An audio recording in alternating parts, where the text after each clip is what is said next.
Hi ರೀ, ನಮಸ್ಕಾರ. ಎಲ್ಲರೂ ಹೆಂಗದ್ರಿ? ಚೆನ್ನಾಗದ್ರಿ ಅಂದ್ಕೊಂಡು ನಾನು ಕೂಡ ಚೆನ್ನಾಗಿದ್ದೀನಿ. ಇವತ್ತು ಈಸಿಯಾಗಿ 5 ನಿಮಿಷದಲ್ಲಿ ಪಟಾಪಟ್ ಅಂತ ಶಾವಿಗೆ ಉಪ್ಪಿಟ್ಟನ್ನು ಮಾಡೋದು, ಈಸಿಯಾಗಿ ಕಡಿಮೆ ಪದಾರ್ಥದಲ್ಲಿ ಮಾಡುವಂಥ ಶಾವಿಗೆ ಉಪ್ಪಿಟ್ಟನ್ನು ತೋರಿಸ್ಕೊಡ್ತೀನಿ ಬರ್ರಿ. ಗ್ಯಾಸ್ ಮೇಲೆ ಒಂದು ಬಾಣಲಿ ಇಟ್ಕೊಂಡಿನಿ. ಬಾಣಲಿಗೆ 1 ಕಪ್ ಆಗೋಷ್ಟು, ಒಂದು ದೊಡ್ಡ ಕಪ್ಲೆ 1 ಕಪ್ ಆಗೋಷ್ಟು ಶಾವಿಗೆ ತೊಗೊಂಡಿನಿ. ಇದನ್ನು ನಾ ತೊಗೊಂಡಿರೋವಂಥದ್ದು MTR ಶಾವಿಗೆ. ಸಣ್ಣ ಉರಿ ಇಟ್ಕೊಂಡು ಒಂದು ಹನಿನ ಎಣ್ಣೆ ಹಾಕ್ಕೊಂಡು ಇದನ್ನು ಕೆಂಪಗಾಗುವಷ್ಟು ಹುರ್ಕೋಬೇಕು ನೋಡ್ರಿ. ಮಸ್ತಾಗತ್ತೆ ರೀ, ಉದ್ರಾಗಿ ಪಟಾಪಟ್ ಅಂತ ಆಗ್ತೈತಿ. ಈಸಿ ಒಳಗೆ ಆಗ್ತೈತೆ ರೀ ಇದು ನಾಷ್ಟಾಕು ಕೂಡ. ಇದನ್ನು ಈಗ ಕೆಂಪಗೆ ಹುರಿದಿಟ್ಕೊಂಡಿನಿ ರೀ. ಇವನ್ನ ಒಂದು ಪ್ಲೇಟಿಗೆ ತೆಗೆದಿಟ್ಕೊತೀನಿ ರೀ. ಅದ ಮಾಡಲಿಗಿನ ಸ್ವಲ್ಪ ಎಣ್ಣೆ ಹಾಕೋತೀನಿ ರೀ, ಜೀರಿಗೆ, ಸ್ವಲ್ಪ ಸಾಸಿವೆ ಹಾಕೋತೀನಿ. ಒಂದು ಅರ್ಧ ಕಪ್ಪಷ್ಟು ಶೇಂಗಾ ತೊಗೊಂಡೇನಿ ರೀ. ಕಡಲೆ ಬೀಜ ಅಂತಾರಲ್ಲ ರೀ, ನಾವು ಶೇಂಗಾ ಅಂತೀವಿ. ಇದು ಸ್ವಲ್ಪ ಕೆಂಪಗಾಗಬೇಕು ಮತ್ತು ಚಟ್ಟಪಟ್ಟ ಅನ್ಬೇಕು ನೋಡಿರಿ. ಅಲ್ಲಿ ಮಟನು ಇದನ್ನು ಎಣ್ಣೆ ಒಳಗನ ಬೇಯಿಸ್ಕೋಬೇಕು ರೀ.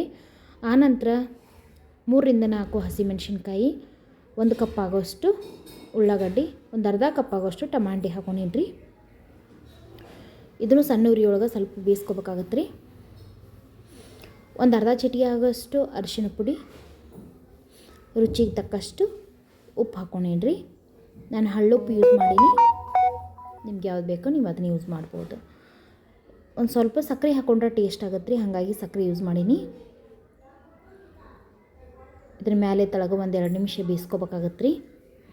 ನಾವು ಹಾಕಿರುವಂಥ ಟಮಾಟಿ ಅದೆಲ್ಲ ಹಸಿ ವಾಸನೆ ಹೋಗ್ಬೇಕು ರೀ, ಅಲ್ಲಿ ಮಟನ್ ಬೇಯಿಸ್ಕೋಬೇಕು. ನಾ ಯಾವ ಕಪ್ಪಿಲಿ ಶಾವಿಗೆ ತೊಗೊಂಡಿದ್ನಲ್ಲ ರೀ, ಅದ ಕಪ್ಪಿಲಿನ 1.5 ಕಪ್ ಆಗೋಷ್ಟು ನೀರು ತೊಗೊಂಡಿನಿ ನೋಡಿರಿ. ನೀರು ಜಾಸ್ತಿ ಆದರೆ ಮಿಜ್ಜಿ ಆಗ್ತೈತೆ ರೀ ಶಾವಿಗೆ ಉಪ್ಪಿಟ್ಟು, ಸ್ವಲ್ಪ ನೀರು ಕಡಿಮೆನೇ ಇರಬೇಕಾಗತ್ತೆ ರೀ. ಈಗ ನೀರು ಹಾಕ್ಕೊಂಡು ಇದು ಕುದಿ ಬರಲಿ ಅಂತ ಮುಚ್ಚಿಟ್ಕೊಂಡಿನಿ. ಈಗ ಕುದಿ ಬರತೈತೆ ರೀ ನೋಡಿರಿ, ಈ ರೀತಿ ಕುದಿ ಬರತೈತೆ ರೀ. ನಾನು ಹುರಿದು ಇಟ್ಕೊಂಡಿರುವಂಥ ಶಾವಿಗೆನ ಒಂದು ಪ್ಲೇಟ್ ಹಾಕ್ಕೊಂಡು ಇಟ್ಕೊಂಡಿದ್ದೆ, ಅದನ್ನು ಇದಕ್ಕೆ ಹಾಕೋತೀನಿ ನೋಡಿರಿ. ಇದನ್ನು ಭಾಳ ತಿರುವಾಡಬೇಡ್ರಿ, ಇಲ್ಲಿಕಂದ್ರೆ ಅಗಳು ಹೊಡಿತೈತೆ ಅಂತೇವಲ್ರಿ, ಆ ರೀತಿನೂ ಆಗ್ತೈತಿ ಮತ್ತು ಮಿಜ್ಜಿ ಆಗ್ತೈತಿ. ಹಂಗೆ ಆಗ್ಬಾರ್ದಂತಂದ್ರೆ ನಾವು ನೀಟಾಗಿ ಒಂದೇ ಸತನ ಇದನ್ನು ಈ ರೀತಿ ಕೈ ಆಡಿಸ್ಕೊಂಡು ವಾಪಸ್ ಅದ್ರ ಮೇಲೆ ಮುಚ್ಚಿಬಿಡ್ಕೊಂಬಿಡೋದು. ಈ ರೀತಿ ಉಗ್ಗ ಬರತೈತೆ ನೋಡಿರಿ. ಇದನ್ನು ಹೊಳ್ಳ ಮುಳ್ಳ ಕಲ್ಕುದು ಅದು ಮಾಡಬಾರ್ದು, ಇಷ್ಟ ಬಿಟ್ಬಿಡ್ಬೇಕು. ಪಳ ಅಂತ ಗುಳ್ಳಿ ಬರಾಕತ್ತವ್ರಿ. ಈ ಹದಕ್ಕೆ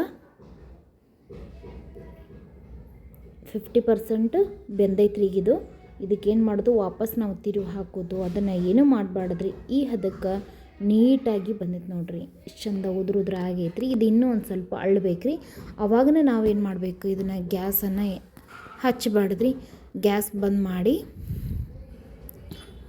ಗ್ಯಾಸ್ ಆಫ್ ಮಾಡಿ ಇದಕ್ಕೊಂದು ಮುಚ್ಚಿಟ್ಕೊಂಡ್ಬಿಡ್ಬೇಕ್ರಿ. ಅವಾಗ ಇದು ಉಗಾದ ಮೇಲೇ ಅಳ್ಳಬೇಕ್ರಿ. ಮಸ್ತಾಗಿರ್ತೈತೆ ರೀ, ಉದ್ರಾಗಿರ್ತೈತೆ ರೀ.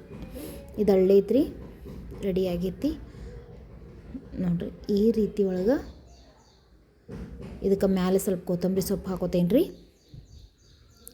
ಪಟಾಪಟ್ ಆಗುವಂಥ ಶಾವಿಗೆ ಉಪ್ಪಿಟ್ಟು ರೆಡಿ ಆಗೈತೆ ರೀ. ಇದನ್ನು ಒಂದು ಪ್ಲೇಟಿಗೆ ಸರ್ವ್ ಮಾಡ್ಕೋತೀನಿ ರೀ. ಕಡಿಮೆ ಪದಾರ್ಥಗಳು ನಾಷ್ಟಾಗೂ ಕೂಡ ಬೇಗನೆ ಆಗುತ್ತೆ ರೀ ಇದು